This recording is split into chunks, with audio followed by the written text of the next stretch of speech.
Introduction. They were in middle of a jungle. The researchers got on their hands and knees and rooted through the dead leaves on the ground. They watched carefully for flora and fauna of the place.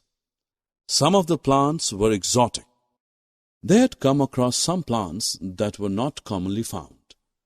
Did these belong to the endangered species? Let us find answers about plants and animals of an area in this module.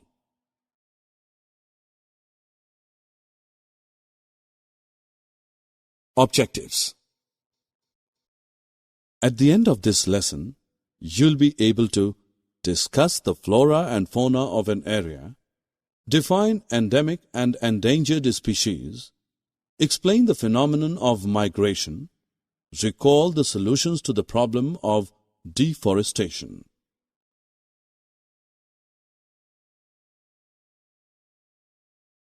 Students, you must have observed that some animals and plants typically belong to a particular area. Plants and animals of a particular area are known as the flora and fauna of that area. For example, sal, teak, silver ferns, etc. are the flora and chickenara. Blue bull, leopard, etc. are the fauna of the Panchmari Biosphere Reserve.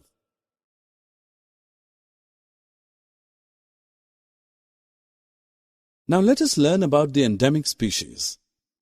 For you to know a species is a group of populations which are capable of interbreeding. Members of a species have common characteristics. Let me ask you a simple question. Do you find an apple tree growing in the South India? No. Apple trees are usually found in the northern parts of India. Thus, species of plants and animals which are found exclusively in a particular area are called endemic species. They are not found anywhere else. A particular type of animal or plant may be endemic to a zone, a state, or a country. We are the two endemic flora of the Panchmari Biosphere Reserve. We are the endemic fauna of this area. What factors lead to make them an endemic species? Well, humans are the main reason. The destruction of their habitat, increasing human population, and introduction of new species may affect the natural habitat of endemic species and endanger their existence. You must have heard about dinosaurs. They existed hundreds of years ago, but are extinct now. Many of the animals and plants have become extinct, whereas some are on the edge of extinction. Species whose numbers are diminishing to a level that they might face extinction are known as the endangered species.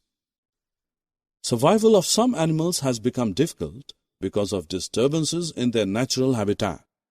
You would be wondering if there is any record of the endangered species. Well, Red Data Book is the source book which keeps a record of all the endangered animals and plants. Children, let us learn what does the term migration mean.